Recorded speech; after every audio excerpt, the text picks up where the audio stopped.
And I might say that the United States, a year ago, was a dead country. I say it to people. I heard it first from the King of Saudi Arabia. I then heard it from UAE. I heard it from Qatar. I heard it from many other countries. A year ago, the United States of America was a dead country. Now it's the hottest country anywhere in the world. It is the hottest. There's no question about it.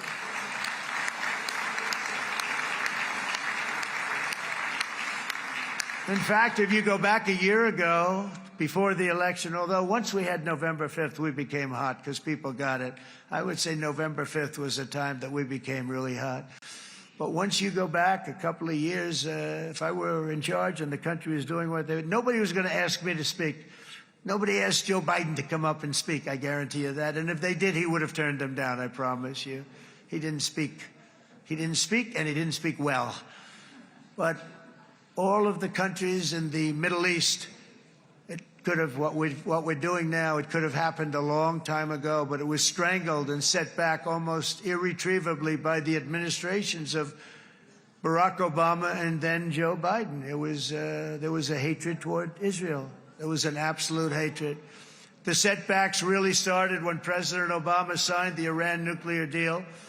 This was a disaster for Israel, and it was a disaster for everyone. And I remember that Bibi Netanyahu came to the United States and worked so hard to try and get Obama not to do that deal.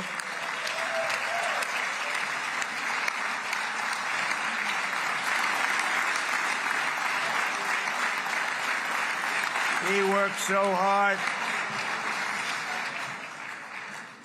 But it was like talking to a wall. I remember him telling me it was like talking to a wall. They wanted to go with Iran. They chose Iran, frankly, over a lot of other good nations, but specifically Israel. And that was the beginning of a very bad period of time. You had Obama go out, and the Iran nuclear deal turned out to be a disaster. And by the way, I terminated the Iran nuclear deal, and I was very proud to do it.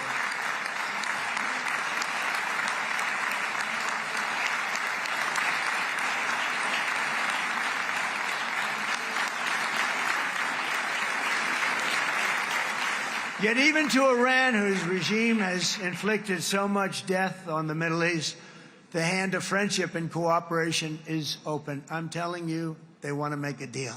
That's all I do in my life. I make deals. I'm good at it. I've always been good at it. And I know when they want. Even if they said, we don't want to make a deal, I can tell you they want to make a deal. All right, they do. They want to make a deal, and we're going to see if we can do something, because this is crazy what's happening, and we're not going to have this anymore.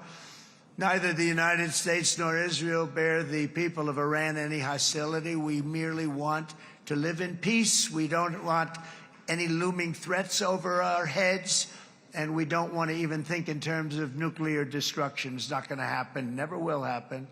There's nothing that would do more good for this part of the world than for Iran's leaders to renounce terror, stop threatening their neighbors, quit funding their militant proxies, and finally recognize Israel's right to existence. They have to do that. They have to do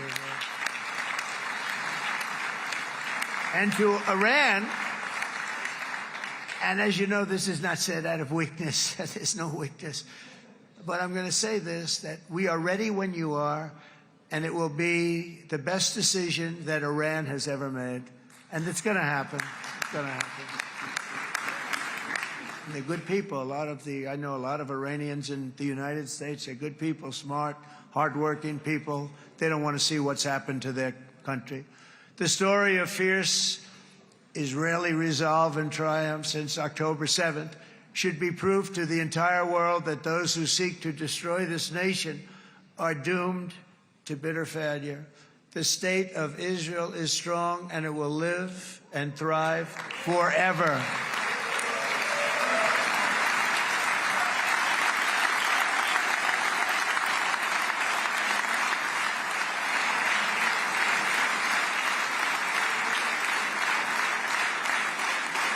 And that is why Israel will always remain a vital ally of the United States of America.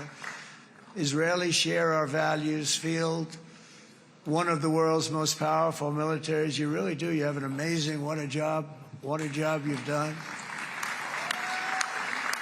And have one of the most innovative economies on earth. Those are just a few of the reasons why I'm proud to be the best friend that Israel has ever had. And they all say it in the White House. They all say it. I guess it's true because everybody says it, baby. You said it today. Thank you. But as president, I terminated the disastrous Iran nuclear deal, and ultimately I terminated Iran's nuclear program with things called B-2 bombers. It was swift, and it was accurate, and it was a military beauty. I authorized the spending of billions of dollars, which went to Israel's defense, as you know. And after years of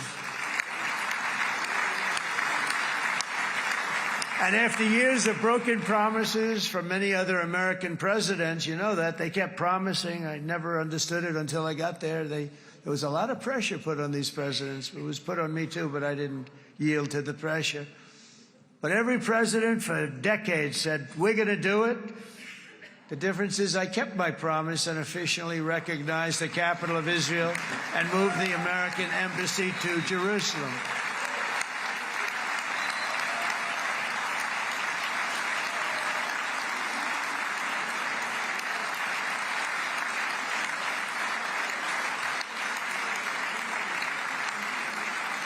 Isn't that right, Miriam?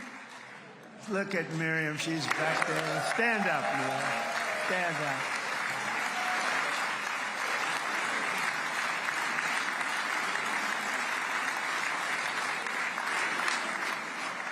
Miriam and Sheldon would come into the office. They'd call me. He'd call me. I think they had more trips to the White House than anybody else I could think of. Look at her sitting there so innocently. She's got $60 billion in the bank, $60 billion. And I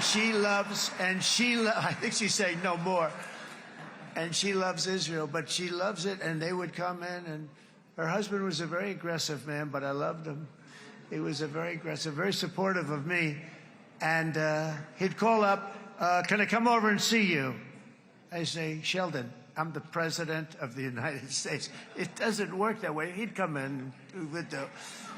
But they were very responsible for so much, including getting me thinking about Golan Heights, which is probably one of the greatest things to ever happen to Israel.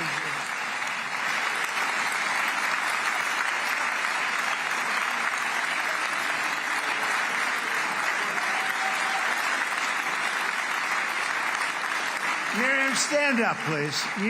She really is. I mean, she loves this country.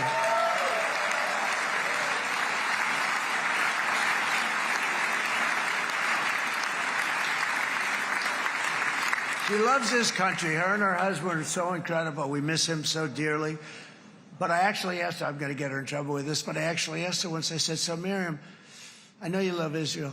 What do you love more, the United States or Israel? She refused to answer. That might mean Israel, I must say. We love you. Thank you, darling, for being here. That's a great honor. Great honor. She's a wonderful woman. She is a great woman. I've always stood for the people of this community, and I always will. I'll always be with you. I'm always going to be with you. I guess maybe something could happen to change my mind. Somebody that's really stupid gets into office and wants to do really bad things, but that's about it. And we don't think we're going to have that happen. I hope we're not going to have that happen. And this man is a good man right here. These two men are good men right here.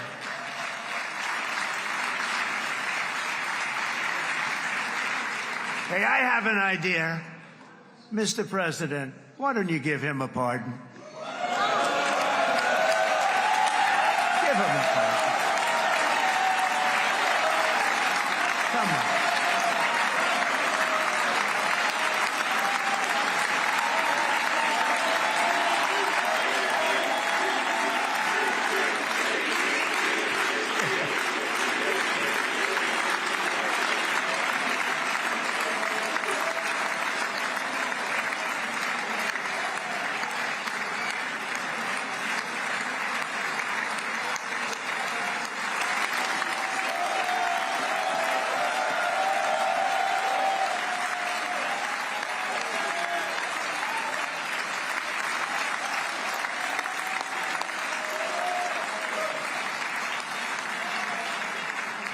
By the way, that was not in the speech, as you probably know.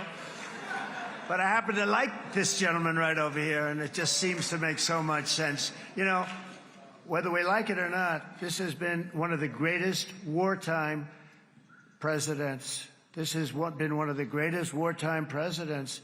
And cigars and champagne, who the hell cares about that?